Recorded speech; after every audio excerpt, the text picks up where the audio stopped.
How do we think it's that? Dunwich is how they pronounce it? What? Yeah, it's the Dunwich horror. No way. That's probably some... It's New England, man. They do what they want. Oi, it's a Dunwich horror.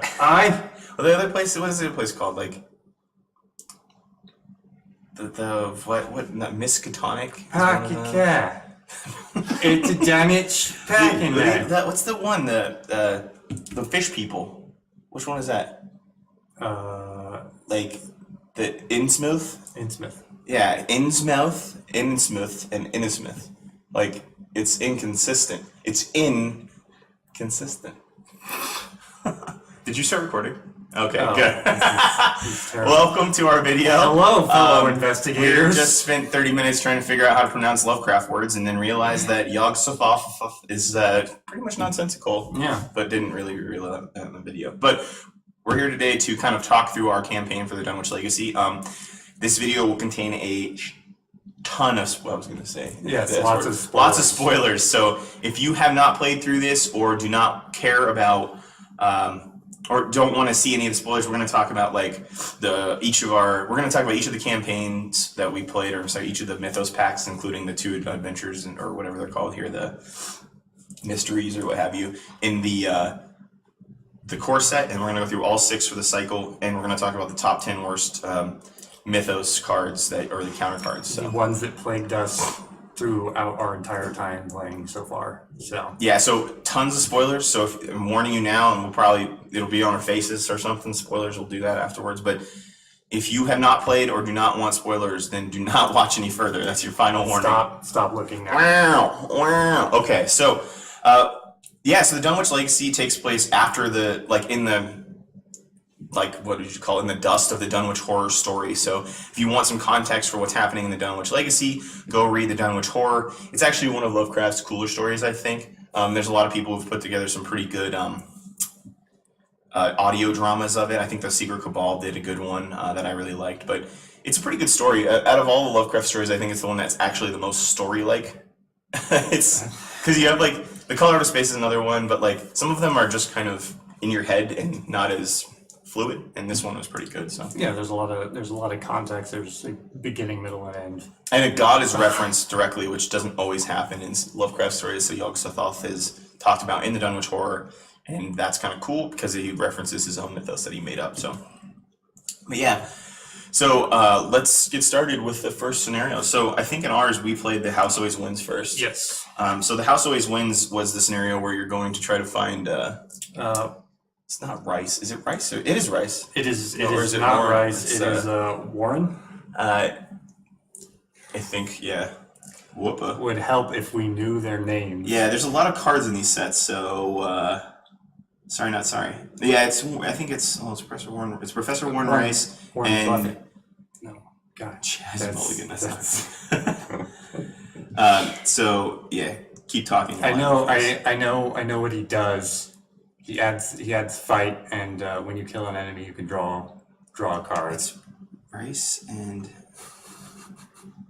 oh my God, it's there's so many areas in this one. The back alley, the pit boss, Frank Morgan. So this one's where you're trying to find Francis Morgan, who's the dude with the shotgun on it. Again. Yeah.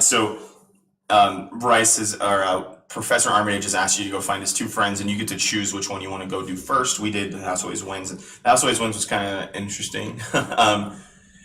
It starts you off in outside the Bella Luna club area, and you kind of have to go through and find out where Rice is by interrogating people inside, and generally trying to find your way through the club without ticking off too many of the mob people. Yeah.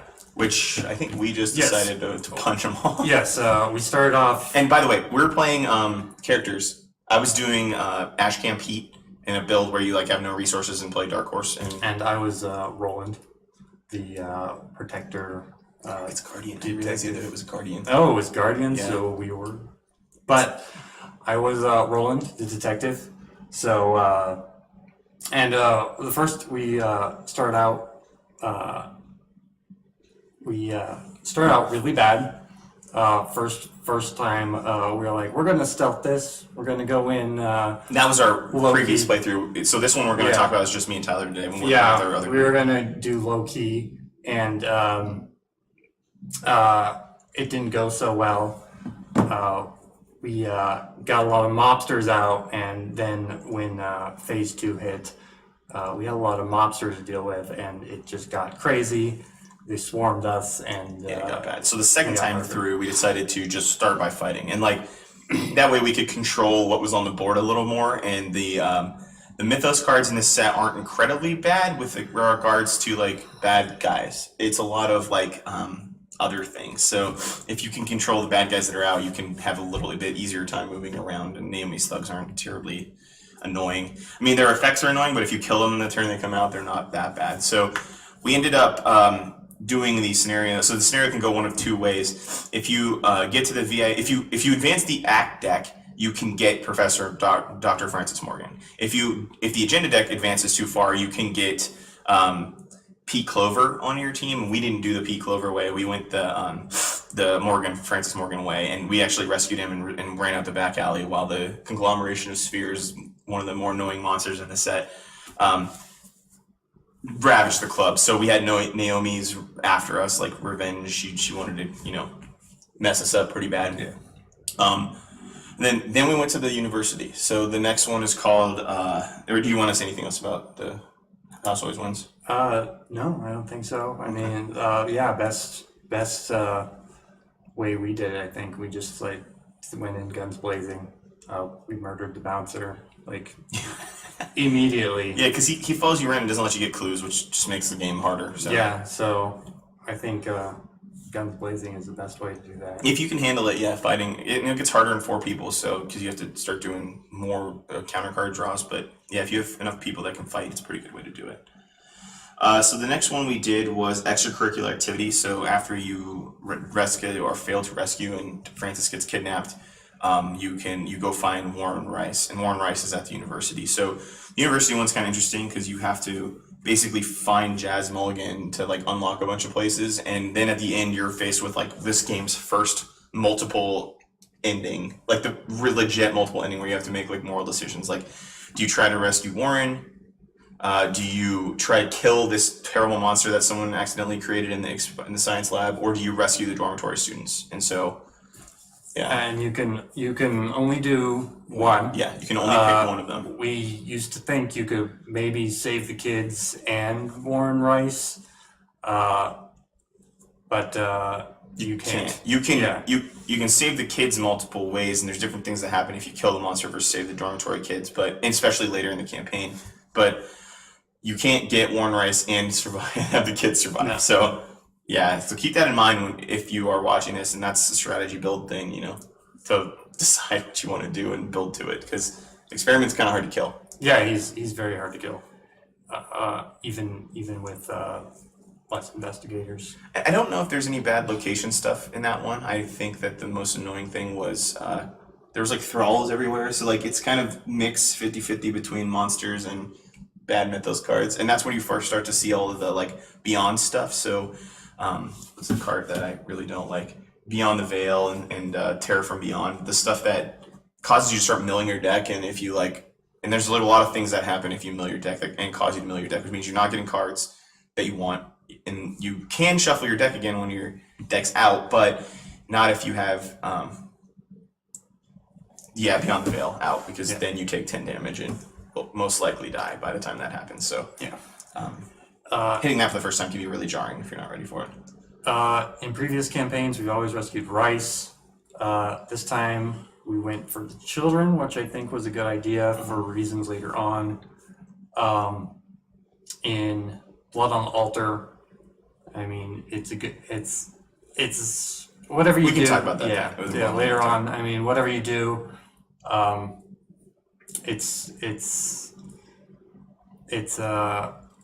whatever you do it's not a bad decision. Whatever you do. Yeah, I mean, because if you rescue Rice, then you have Rice in your deck, and that means for Blood on the Altar you have less kidnaps. So and then saving the kids. If you don't save them, it'll bite you later on. If you do save them, it won't bite you later on. And I generally learned straight up killing things doesn't actually kill them most of the time. Like, I don't know, we didn't do the experiment, but I don't know if that actually kills it, or if you just like defeat it and then it comes back later or something like that. Okay, let's move on to Miskatonic Museum. So Miskatonic Museum is the first of the Mythos packs that you're going to see. We're just going to throw it up there and so you can see the name. So Miskatonic Museum was where Rice or Armitage has asked you to take whoever has survived. This is after the prelude where if you don't like lose too badly, Armitage doesn't get kidnapped, which is good because you want to reduce your kidnaps if you can. Then Miskatonic Museum was where Armitage asked you or left you a note to go get the Necronomicon from Miskatonic. Necronomicon, buddy. And so this one is tasks you with going to the museum and trying to find the Necronomicon through all the exhibit halls while this horrible hunting horror is like chasing you and trying to murder you. So first off, you have to unlock the door, get in. You can either break in or ask the security guard, Adam Lynch, I think is his name, to let you in. And we never break in, ever. Yeah. We always ask Adam, and I haven't really had any downsides from that. I mean, maybe breaking in's probably a little faster because you just have to pass a test. You don't have to do like the parlay thing. I think asking him's really good. It saves you a bunch of actions asking him. But then, I think the key to this scenario is the hunting horror that comes out at all times. And then there's a specific card that we're going to talk about later that usually comes out. It's a Mythos card. We're not actually going to show it, but you can talk about it now. We're not going to show it. So it's called Shadow Spawn, and it attaches to the hunting horror when he first spawns because of the agenda. And every time he dies, he like goes into this void area, and he can keep getting summoned back. And every time he does, he gets a resource on that card, and it makes him stronger and harder to kill, and eventually massive. And so and the key is your timing about killing him, and you want to avoid killing him. So the key is to just avoid killing him and your timing about killing him. And like you can evade him and stuff like that. So you really want to be careful. You can kill him, but you want to make sure that you do it strategically instead of, and much like, this game kind of boasts, there's not one single strategy to everything, but constantly shooting things in the face isn't always the best way to deal with the scenario, especially in certain things. And even in this scenario, there's some ways you can't do that. So, but controlling hunting horror and using your investigation to find the Necronomicon exhibit hall as quickly as possible. So, and the exhibit halls are kind of annoying. Every exhibit hall has some kind of like backlash effect from like trying to investigate there and failing or like moving into it. So keep in mind when you're doing that those can bite you pretty hard if you're not ready for them. Just don't move like without being ready for like damage or being ready with like a card out or something like that. So. And then the Necronomicon, we chose to destroy it. Oh yeah, that's a good point. So you can choose to keep it or destroy it, and we chose to burn that shit. And then there's like a million chances for this thing to get stolen. Which we learned the first time we played it. So we're like, nope, we're done. Neither of us are book people. This thing seems dangerous. A hobo and a detective were like, nah, thanks. We don't want this book. So we burned it, which affects things later down the line that you'll see later. So the next expansion, and we're going to try to spend like maybe 2 or 3 minutes on each one, or if we can, that way we're not like making you guys like listen to like our thing for like 50 hours. So the next one is the Essex County Express. This one felt like the most out of place to me. It just because it's so self-contained. Like it basically it uses almost none of the external like Mythos cards. It's like almost like a self-contained encounter deck. It's a cool adventure, not to get me wrong, but it just kind of feels like they had to put one in, and this is the one they put in. I think it's the most annoying one. And it definitely screws you over really hard if you don't succeed at it. And for some reason, you are sitting at the back of the train, where I'm like, why would you sit at the back when you could sit anywhere? Wouldn't you want to be close to the like action? So like basically what's happening is you've decided that it's time to go to Dunwich and follow up with Armitage's investigation in the Dunwich horror. Kind of figure out, you guys know something's happening because you've been starting to see crazy things. And that's one thing I really liked about this set is the escalation is awesome. So like you start off seeing almost no monsters and stuff like that. Then at the end you're just like, you're an expert, like super Lovecraftian, awesome dude who's slowly going insane. But this one's the first time, like the train stops out on a bridge, and you have to try to like get the train started again before you get sucked into this giant portal thing. Would you say things go off the rails? Yeah, no, I would, even though he's saying it as a joke. Because you basically have to run through the train, and you can't get to the next car until the clues on the last car are all solved. So you do that, but like during that, you have like random passengers you could save that like if they die, bad things happen. You have like weird cultists and people that like get put places.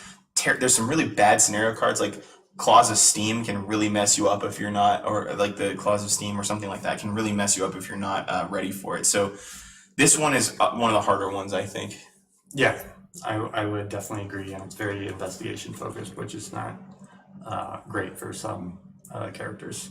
So it can definitely screw you over. And that Shoggoth, that crazed Shoggoth, comes out towards the end, and it can be difficult if you're not ready for it. So like you want to make sure you can kill it because you basically have to kill it. So this is one of the ones the opposite, where like Miskatonic Museum, you didn't want to kill it. This one, you definitely do want to kill this dude because you have to do it in the scenario. So you can avoid it, but it's no, because it comes out in the main car. Oh, I guess you can solve the clues, can't you? Yeah, if you want, but it's hard to do that.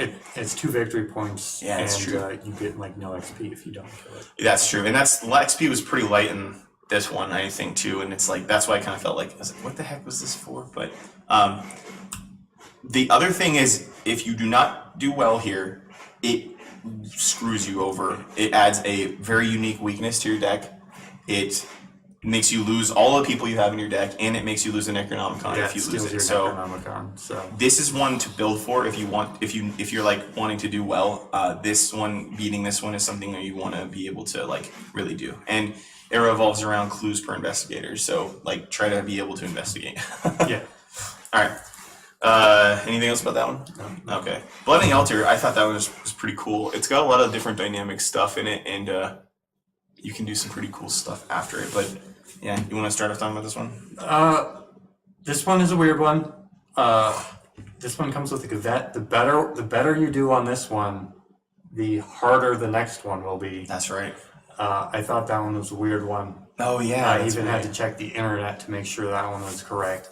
Because the whole idea here is all the people that have been kidnapped are now being sacrificed to Sly's Bishop that's in the basement of some dude's house. So Seth Bishop, the main antagonist of this campaign, has been like bringing his like uncle's brother's son back. Everybody in Dunwich is like all related to each other some weird way. It's like a really inbred town, but he's basically brought his another family member back, and there's this abomination that's locked inside of this hidden room, and they're sacrificing things to him and to all these other beasts around. And so everybody that's been kidnapped before, so you have the potential to have Armitage, Rice, and Morgan kidnapped, and then there's 2 other guys that always died in our campaigns. They're people who are native citizens of Dunwich. And so the kidnapping thing comes to fruition here and in the next one. Yeah, so if you lose Rice and your other guy, Armitage, Rice, and Morgan. They will end up as sacrifices, and they will be randomly sacrificed with your 2 Dunwich helpers. Mm-hmm. And your mission is to stop them from getting sacrificed. You're pretty much guaranteed at least 2, I think. Yeah, it's hard to get less than 2 that aren't sacrificed. So, and you start with the fewer that you have kidnapped, the better, because that means that you're getting all of the main campaign guys, and only the other 2 can be sacrificed, which is seemingly good, but we don't really know because, again, the next scenario is going to change that. But after you find the key and go to the hidden room, you start to be able to interact with Sly's Bishop too, and that was something we did interestingly the first time. So we killed him the first time we played, and killing him actually comes back to bite you later. This time we got clues and banished him, but we didn't have the Necronomicon. So, like, it's different if you have the Necronomicon or not. So those are the 3 things you can kill him: banish him with stuff around the house in the hidden room, or use the Necronomicon to banish him. And I think Necronomicon banishing is the best way. I think it's probably a lot more. Because you like save him, and he comes back to help you later, as opposed to just like banishing him outright and having him be nothing. So. Yeah, and it required a lot of investigation to banish him with the household items. So there's like a journal you find or something, but yeah, it was a lot of clues. And he doesn't have to provoke tax though. So yeah, I believe we almost died doing the banishing thing. Yeah, but so you then do that, and then the next one, actually, these kind of are really cool tied together, because the next one is all of these Brood of Yog-Sothoths that are coming out into the like greater Dunwich area. And as the agenda progresses, they're like destroying things and like tearing apart the town, and they keep coming out. So the fewer people you sacrifice, the more broods come out, because I think thematically it's because they either weren't being fed, so they went crazy. Yeah, they weren't being fed, so they're running into more town. people got turned into them, or something like that. Yeah, because there's more people that didn't get sacrificed or what have you. So yeah, something like that. The harder the scenario will be, the better. Yeah, and the broods can't. So this one is crazy. So you're running around, instead of Blood and the Altars just in Dunwich, you're running around the greater country side of Dunwich and going to different places, and you basically cannot attack these guys right out. They have like 1 health per investigator, and you're like, oh, cool, that's great. Or they have like 3 health, 1 plus 2 health, or 1 health per investigator, and you're like, cool, that's only 3 damage, but it's not as easy as you think. You can only attack them if you have a certain spell. The esoteric formula. Yep. And the last one, if you did well enough, you got the Powder of Benghazi, which helps you put clues on these guys, which is something. Which is very good. And you only get that powder per... non-sacrificed to Yog-Sothoth character. Yeah. So usually 3 to 5 is... 0 to 5 is what it could be, so usually 3 is probably what you're going to get if you're doing well. Yeah. And, yeah, go ahead. So we only had 1, because we only had 3 kidnapping victims and 2 were sacrificed. Mm-hmm. So we only had 1 of those. No, we had 3 clues on it, because Warren Rice, Armitage, and... Well, we only had 1 power. Oh, yeah. Because we had 3 victims. Well, you only get 1 powder in the whole thing, but it has clues on it equal to the number. Well, yeah, but we had 3 victims, 2 were sacrificed, so we only ended up with 1 powder. No, we 3, because we had... Yeah, we had 3 clues. There's 5 people who can... Oh, I see only had 1 powder. Well, you only get 1 powder is what I'm saying. Like, there's only 1 powder card in the entire set. What? Yeah. I was wrong. I was thinking of something else. But all the locations also put clues in these guys, and the reason you want clues is because their battle value is 6 on base. So, like, and you can only use your mind to do it. Yeah, you can only use your brain to attack them. With the esoteric formula. So you have to get to the point where you find the esoteric formula, then you have to start using willpower challenges to fight them. And the clues reduce the willpower challenge by 2 or increase your brain by 2 or what have you, and for each clue that's on this brood. But there's cards like Altered Beast and Towering Monstrosity that make them have more health, more fight, and also make them heal and do horror to you when you move into their like location. So it's like brutal. Yeah. And the scenario only starts with 1 out. That doesn't seem bad. What happened to us is one of them was out, and this Mythos cards kept coming out, which just kept buffing it, and it turned into this gigantic monstrosity, which ended up with like 10 fight power. And the other ones popped out, and we were able to like put clues on them and kill them fast enough to where like we were able to deal with them. But this last one just got like so big, too powerful, and had so many like buffs and status effects that we were just not able to kill it. Yeah, so we had 1 left we didn't kill, and it's kind of cool. So as you move around, there's like certain places you can do to like move them around. But the other thing that was bad here was that those cards that are really there's some cards in it that can attach to any abomination, and that means that the other abominations are in, and we're going to go over those in the top 10 review because all of them made it because they're really frustrating. So that's the other part about Undimensioned and Unseen, is that there's abominations everywhere. So, but the cool thing is that for every brood that you don't kill, it increases the doom you start with on where doom awaits, and we got 1, so that's pretty good, I think. Yeah. And where doom awaits is you've now defeated the like Roman countryside stuff, and you see this giant vortex forming on the top of Sentinel Hill. So you have to find your way up there through the forest, and so you're trying to like go through like this ascending path all the way up to the top of Sentinel Hill, and it's pretty intense. You have to find your way through the maze of forests and paths to get up there. Mm-hmm. So you got some abominations again. Seth, you meet and can possibly kill Seth Bishop in this one. And this is like the culmination of where everything you've done basically comes.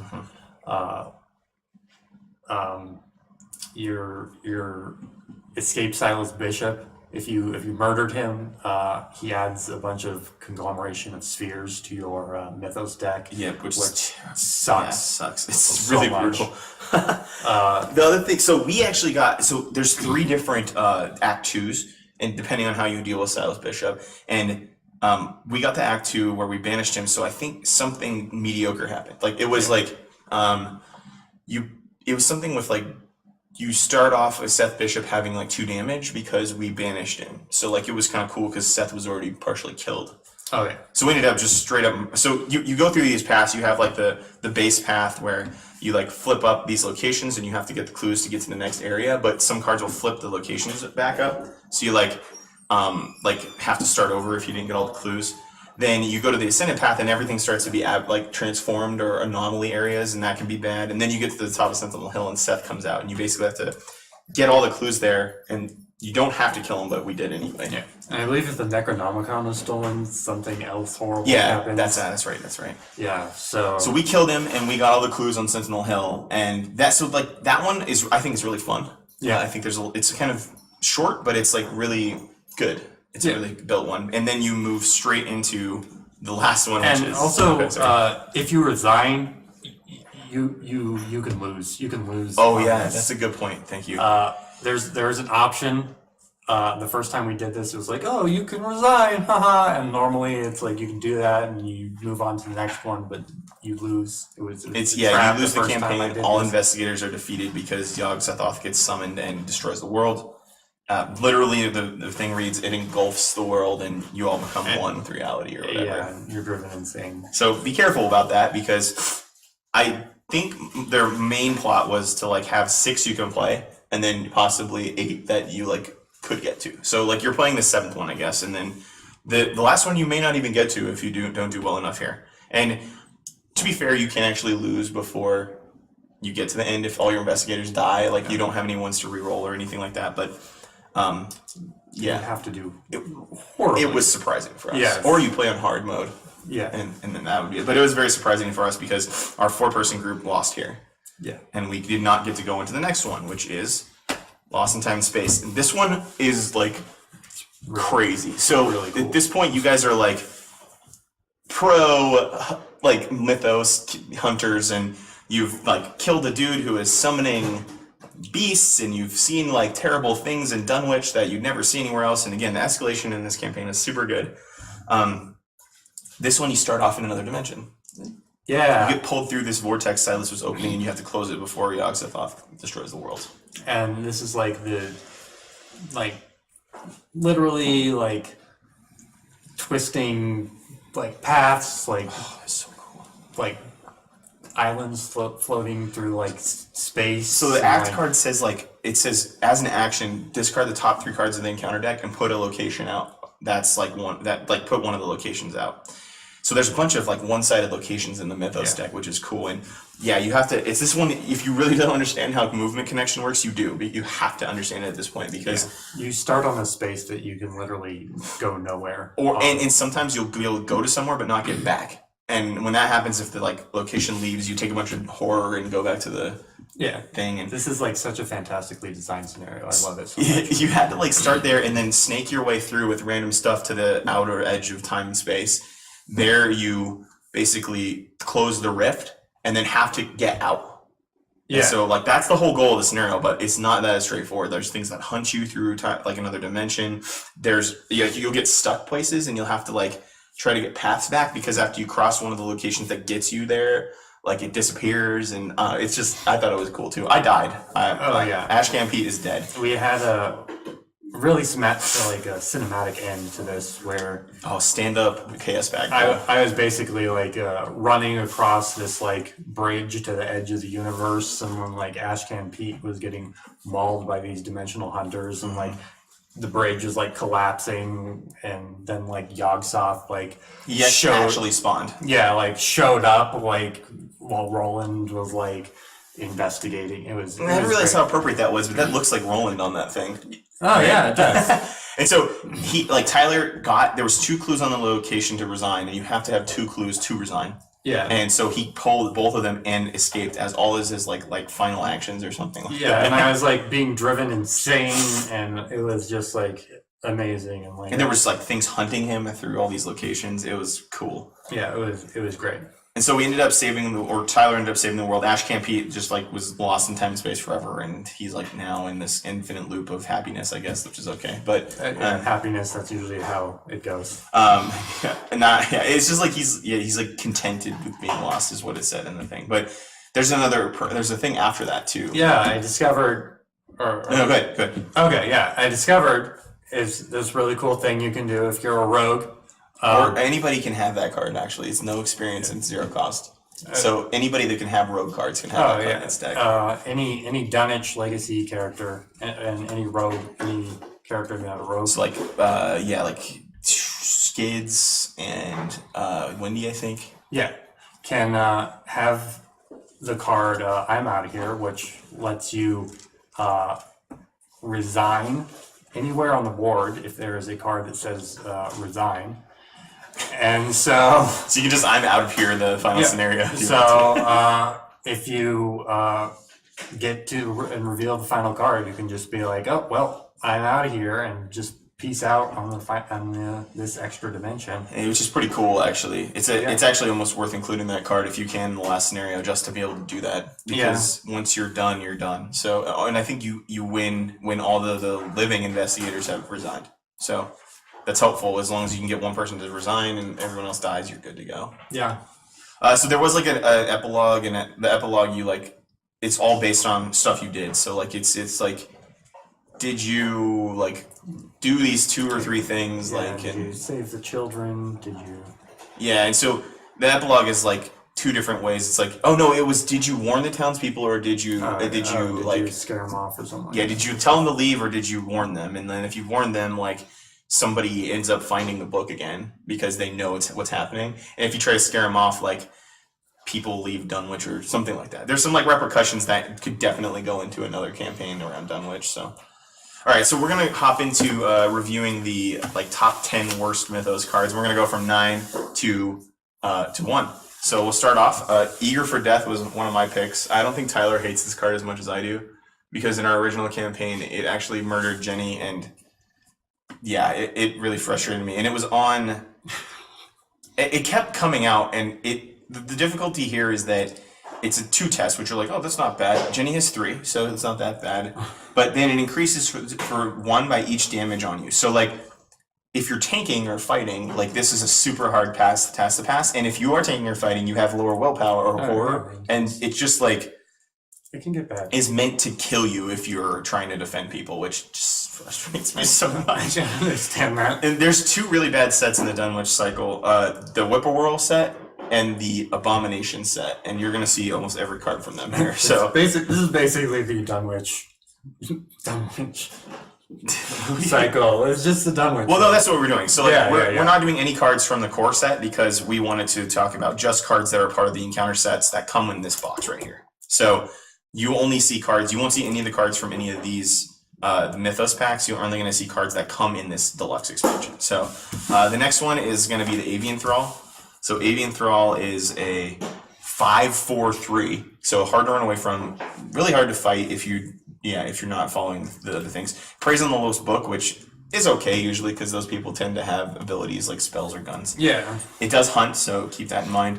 And it is reduced by 3 if you have a firearm spell or a ranged weapon, which I think is good. But if you don't, it's incredibly difficult to kill. Yeah, and I hated this one because it is so tough if you don't have like the spell or the gun, and like it always seemed to come out when you don't have the spell or the gun, and it's just like, so you have to like take damage playing it or try to evade it and play it, and and it's 3, and usually if you're like low books, I mean, you don't have the feet to run away, and it's just really annoying. Yeah, so right on its heels though is the Lupine Thrall, which I think is seemingly worse because you can't get it down below 4, and 4 is a hard number to hit, and it has Retaliate. Yeah, and it has 4 feet to run away from, which is also really high. And 3 health is a weird health too. Yeah, because you have to spend all actions and succeed at 4. So like Roland is at 5 with a gun in most cases if you don't have any physical training. So you're not really prone to win.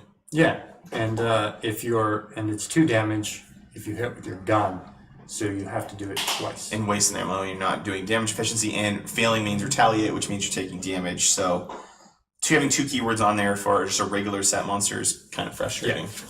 So like for me as Roland, that thing was like my nemesis.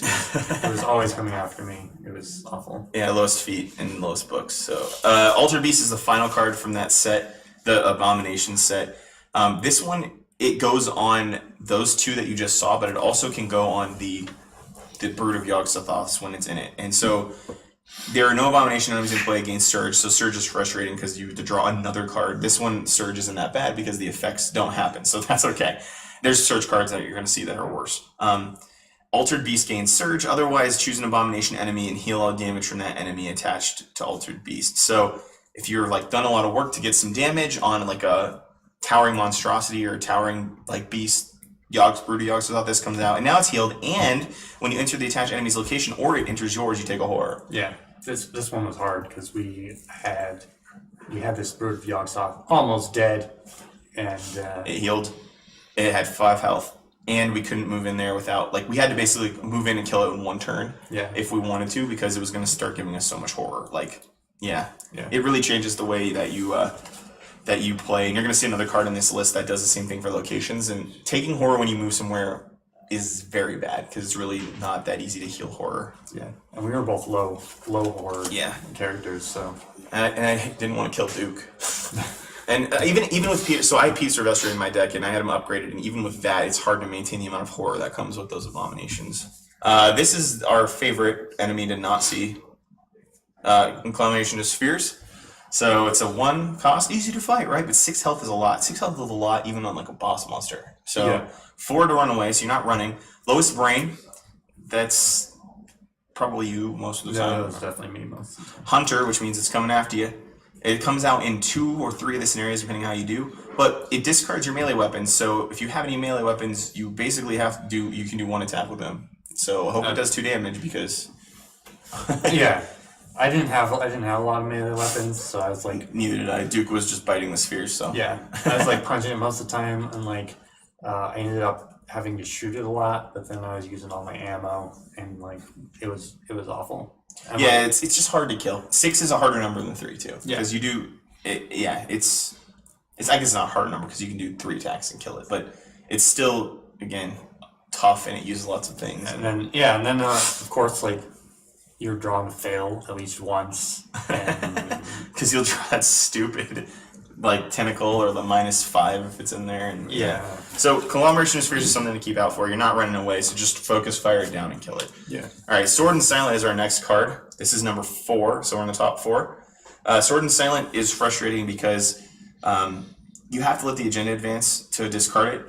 It attaches to a location, and if you just take 1 from being there. So usually you're ending your turn in a location you move to. So basically, if you move there, you're taking a horror, not that turn, but at the end.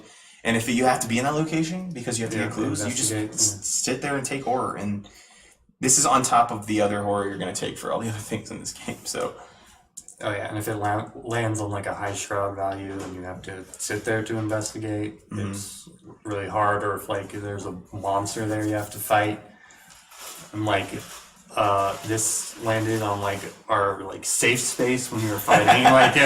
So this one went on the room that was attached to the hidden room. So we had to like move back out, and luckily the Avenge agenda was going to advance soon. But like we had to take a bunch of horror fighting Silas Bishop or getting the clues. So so it can be really bad. Yeah, but it's one to keep an eye out for, because you can't get rid of it like you can with a lot of the other cards, and it's not like a one and done. Our top 3? Top three. So Arcane Barrier experts here. Oh no, I was wrong. Sorry, this is top. This is 4. The last one was 5. Unless we picked 11. No, we're good. Oh, we did pick 11. 2, 3, 4, 5, 6. Yeah, 7, 8, 9, 10. Oh no, this is 10. I just can't count. What time is it? Where am I? Arcane Barrier is frustrating in our original campaign because none of us, like, our high brain characters never seemed to be in the rooms where these were in. So like, you would get locked in. You could choose to move by discarding the top 5 of your deck, though, but as you'll see later, you don't want to do that with things that are in sets that are typically alongside this set. So 4 tests can be hard, and you cancel the effect, so you basically move and then you waste an action to not do anything if you can't pass the 4. Right. And this was horrible for me as Roland because he has 3 freaking brains and this is a 4-brain test. So it was like I almost never going to pass this unless I'm discarding like my entire deck forever and all time. So this was like the worst card ever to like pull out. Yeah, and you basically it's basically like discard a card from your hand to move, because you have to commit a card to this test, and so that's one card that you're not committing to another brain test for, like eager for death or something like that. So, and there's enough willpower effects in this game that we don't need another one sitting on the board making things harder to do. Terror from Beyond. So this card has the peril keyword, and so we haven't hit one of those yet. But peril means that you cannot discuss the other investigators what to do, right? You read it and you have to choose without talking to anybody. And so the reason that sucks for this card is because you have to choose an event type or a card type, and each player has to discard all cards of that type from their hand. And so if you don't know what other people have in their hand and you're not supposed to in the game, you could really screw somebody over just to save your hand, or you have to screw your own hand over, or you have to hope that people are going to be in a good spot after you play this. And then it can happen more than once, though. So there could be a scenario where you have to discard 2 different types of cards in one turn if you have a lot of players, and we've actually had to do that before. Right. And we knew our decks pretty well, each other's decks pretty well by the end of it, so we're like, he probably doesn't have a lot of like skills in his hand, but like when we drew 2, we were like, oh, skills, but like then we had to choose between events and assets, and it was like, okay, this is gonna get. I think usually events get chosen the most because assets stay on the board and skills are like what you need to survive. Yeah. And so when we hit it, I think we chose assets the most or events the most, but I don't know. It really depends on what you're playing. It's just super annoying because it could possibly discard your hand, like destroy you. All right, this card right here is the one. This is one that has Surge, and that actually is really bad. So it says Surge. So you're drawing another encounter card. You could hit any number of things that could be bad for you. You could die drawing this card if towards the end of the game with the same other card in the same set, which is like the card that makes you test and to discard all the cards for failed test. Put Beyond the Veil into your threat area if there's no copies of Beyond the Veil in your threat area. If your deck has no cards in it, take 10 damage and discard Beyond the Veil. No one in the game can survive 10 damage without anything. Everybody dies. So, yeah. Yeah, I had this card on me when I had like 2 cards left in my deck when I was escaping this extra dimension. That's right. Oh my god. And you have to draw, so I was like going to die if I did not escape and draw the right deck token from the chaos. So I was like on a timer. Mm-hmm. So I was dead. I was dead next turn if I didn't. If you have enough stuff out, you could actually survive the 10 damage, but 10 damage is a lot. Like most of the time from most enemies you're taking 2 or 3. Yeah. So 10 is like a significant amount of damage. This card is meant to kill you. Oh yeah. And so with all the other stuff in this spots, this card is actually very scary. Yeah, you would have to have tons of allies, tons of you have to have like Brother Xavier out with Roland to survive it at once, which is a 4 or 5 cost asset. You could you can't have damage on you. You have to have like yeah, you have to know with Brother Xavier would make you 13, so you have to have 3. like buddy cop on you. You have to have charisma. And if there's other cards out, there's other cards in this cycle too that make all damage direct damage. So if that was the case and you have one of those on the agenda, you would die. You could not save at all. You can't redirect it. It's 10 straight up. So very scary card. Yeah. And then our top one, as chosen by the people we polled, which were Tyler and I, the best people. You might be thinking, what are you talking about, guys? Aloof and Hunter are the 2 most annoying keywords in the entire game. It's just 2 fighting 1 health. But wrong. You're wrong. This thing takes an entire turn to kill by itself. So this card comes out. It sits outside. It doesn't engage anybody. It takes all your skill tests down. So it's actually got 3 fight to hurt and 5 to run away. And there's like hundreds of them in the deck. And so it's only 3. They like come out and then they come to you and they swarm you and then they pile up and they just like knock down your skills. Mm-hmm. So if you don't deal with them, they just take out your skills and you can't pass any tests. This card single-handedly throws a kink in every plan you have. So if you draw Whippoorwill on the Mythos phase, you have to change everything you're doing. You're like, okay, well, we'll have to have Roland sit here and kill the Whippoorwill, or Kyle's got to kill the, or Ashcan's got to kill the Whippoorwill. Then we can do 3 actions to do something else. Because, yeah, I don't know.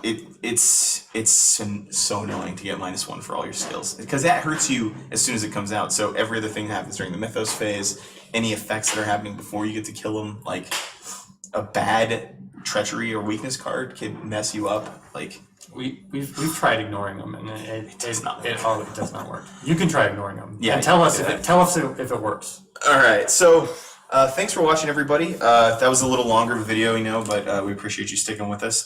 Yeah, and I hope you guys had fun with that, or agree, disagree. I don't know what you guys thought about the Dunwich Legacy or Dunwich Legacy. So Whipworld was our #1 card, followed by Beyond the Veil, Terror from Beyond, and Arcane Barrier were our top 4.